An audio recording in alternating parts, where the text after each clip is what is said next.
Maka mari kita simak penjelasan Al-Imam Ibnul Qayyim rahimahullahu ta'ala tentang kriteria atau definisi Al-Qalbus Salim dari kitab beliau Al-Jawabul Kafi. Beliau menyatakan Al-Qalbus Salim, hati yang selamat itu adalah, dan demi Allah jamaah yang dimuliakan Allah, saya pribadi ketika membaca ucapan Al-Imam Ibnul Qayyim ini, kita ini benar-benar malu, dan andai kata kita tidak mengetahui wajibnya berdakwah, maka tentu kita akan mundur, tidak berani lagi berdakwah. Kenapa? Karena sungguh hati kita tidak seperti yang dikatakan oleh Al-Imam Ibnul Qayyim berikut ini. Ya, kita adalah orang-orang yang berhati kotor. Ya, namun karena Allah Jalla wa'ala yang maha rahmat, yang maha penyayang, ia tidak memperlihatkan kekotoran yang ada di dalam hati kita kepada orang lain. Andai kata Allah memperlihatkannya, dan Allah menciptakan bau yang tidak enak dari kotoran-kotoran hati kita, maka jangankan orang lain mau belajar dengan kita, mungkin duduk ya melihat, bahkan melihat kita saja, orang akan muak, akan benci kepada kita. Namun semoga Allah Jalla wa'ala ya mengampuni dosa-dosa kita, karena kita tahu bahwa Allah maha rahmat, karena kita tahu Allah berfirman di dalam hadis kudusi, inna rahmati sabaqat ghadabi, rahmatku telah mendahului kemurkaanku. Maka kita berani dan pede memohon surga kepadanya, pede dan berani memohon ampunan kepadanya, dan kita pun optimis untuk diterima taubatnya, sehingga kita semangat untuk selalu memperbaiki dan memperbaharui taubat kita. Al-Imam Ibnul Qayyim menyatakan hati yang selamat itu alladzi salima minasyirk, yang selamat dari kesyirikan, menyekutukan Allah dalam mengatur alam semesta ini, menyekutukan Allah dalam hal ibadah dengan memalingkan salah satu dari ibadah kepada selain Allah, seperti menyembelih untuk laut, berdoa kepada orang-orang mati, ya, iktikaf mendekatkan diri kepada tempat-tempat yang keramat, wal ghil wal haq wal hasad, selamat dari syirik, dari kedengkian. Nasallallahu assalam wal afiyah. Kata para ulama, setiap hati ada penyakit iri dan dengki di dalamnya. Namun hanya orang yang berakal yang mampu menutupinya, yang mampu menahannya dan tidak memperlihatkannya. Ya. Wasyuh, kikir. Syuh ini lebih buruk daripada bakhil.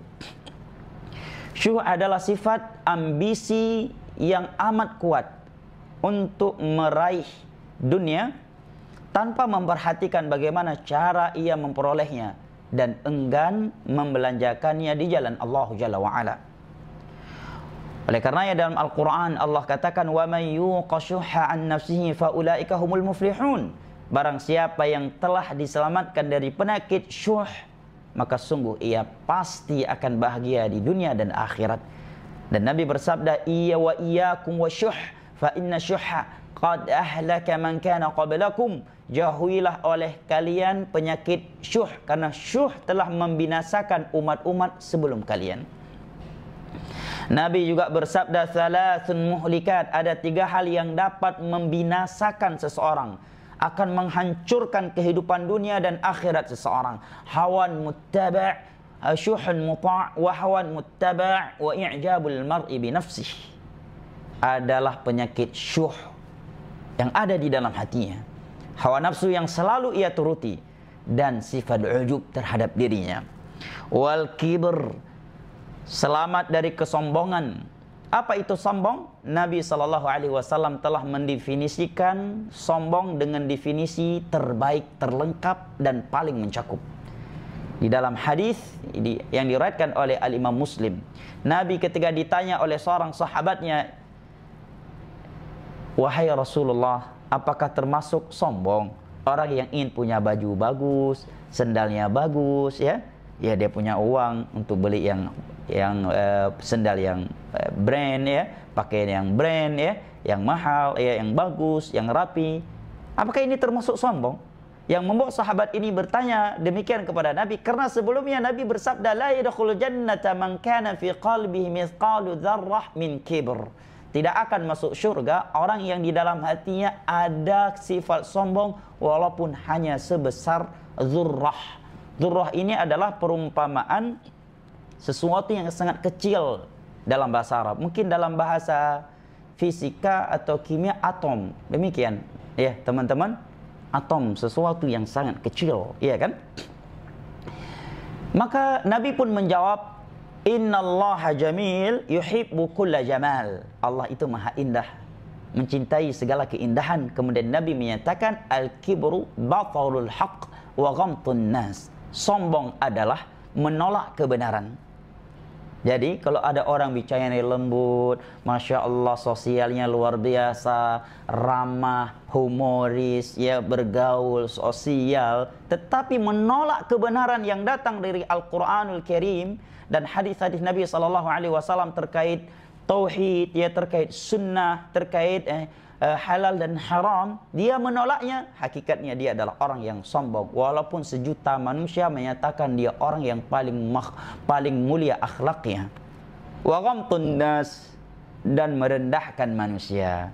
Itulah yang namanya sombong. Nah, hati yang selamat, kata Imam Ibnu Qayyim, adalah hati yang selamat dari syirik, dari dengki, dari syuh, dan dari sombong, wa hubbid dunya wa riasah. Selamat dari cinta kepada dunia dan kedudukan. Mungkin ada yang bertanya, mungkinkah ada hati yang tidak cinta kepada dunia? Jawabannya mungkin. Siapakah mereka? Yaitu mereka para nabi dan para rasul, dan orang-orang yang benar-benar mencintai mereka, mengikuti mereka. Sebagai contoh, Nabi SAW menjelang wafatnya, tiba-tiba Nabi SAW bersabda dengan sebuah sabda yang membuat para sahabatnya heran tatkala melihat hanya Abu Bakar yang menangis karena sabda Nabi tersebut. Nabi berkata, ada seorang abdun, ada seorang hamba, khuyyira baina ma indallah, baina dunia wa baina ma indallahi fakhtara ma indah. Ada seorang hamba yang diberikan pilihan oleh Allah untuk tetap hidup di dunia ini dengan nikmat yang ada di sisinya, maka hamba tersebut lebih memilih nikmat yang ada di sisi Allah Jalla wa'ala. Tiba-tiba Abu Bakar menangis mendengar sabda sallallahu alaihi wasallam tersebut, sedangkan para sahabat lainnya tidak ada yang menangis. Dan mereka tidak paham apa maksud Nabi. Setelah itu barulah mereka sadar bahwa yang maksud oleh Nabi dengan kata hamba adalah beliau sendiri. Bahwa beliau sesaat lagi akan meninggal dunia, ya. Dan beliau lebih memilih mati bertemu dengan Allah, dikumpulkan bersama an-nabiyyin was-siddiqin wasyuhada'i was-salihin, daripada beliau ditunda kematiannya. Allahu Akbar. Beliaulah yang menyatakan, hubbiba ilayya minad dunya at-tibb wan nisa wa ju'ila qurratu 'aini fi shalah. Hal dunia yang diberikan kecintaan ke dalam hatiku terhadapnya adalah wangian dan wanita. Adapun ketenangan hati hanya aku rasakan tatkala aku salat. Allahu Akbar. Memang manusia diciptakan oleh Allah memiliki kecondongan terhadap dunia. Wa innahu lihubbil khairi lasyadid. Dan sesungguhnya manusia itu terhadap harta sangat mencintainya. Betul? Ya. Kalau orang-orang yang seperti kita ini justru mungkin cinta terhadap dunia lebih kuat daripada akhirat. Tetapi hendaknya kita perhatikan, andai kata kita mencintai dunia, hendaknya jangan sampai melupakan kita dari akhirat. Wa man kanatil akhiratu hammah jama'allahu syamlah. Barang siapa yang akhirat adalah prioritasnya, dia lebih memprioritaskan akhirat daripada dunia, maka Allah akan indahkan segala urusannya. Indah rumah tangganya penuh sakinah, mawaddah dan rahmat. Allah berikan kepadanya keindahan menjadi seorang hamba Allah ya, memberikan untuknya keindahan kelezatan salat tahajud, keindahan kelezatan membaca Al-Quran, salat sunnah, puasa sunnah, dan ibadah-ibadah yang lainnya. Allah luruskan anak keturunannya, Allah letakkan dia di lingkungan yang menenangkan hatinya. Wa ja'alal ghina fi qalbi, dan Allah akan berikan kekayaan di dalam hatinya, sehingga dia selalu bahagia, gembira, tenang, nyaman hidupnya, walaupun orang lain menganggap dan menilai dia adalah orang termiskin di suatu tempat. Kenapa? Karena kekayaan yang sesungguhnya telah Allah berikan untuknya, yaitu kekayaan hati.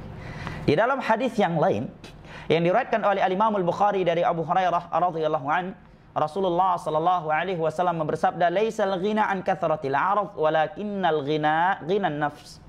Kekayaan itu bukanlah dengan harta benda. Namun kekayaan yang hakiki itu adalah kekayaan hati. Kekayaan hati dengan iman, dengan amal saleh, dengan tawakal, dengan tauhid. Kemudian kata beliau, "Wari'asah."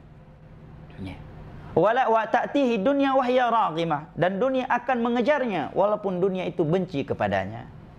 Akhil karim wa ukhtil karimah, kecintaan terhadap dunia dan kedudukan adalah sumber kerusakan.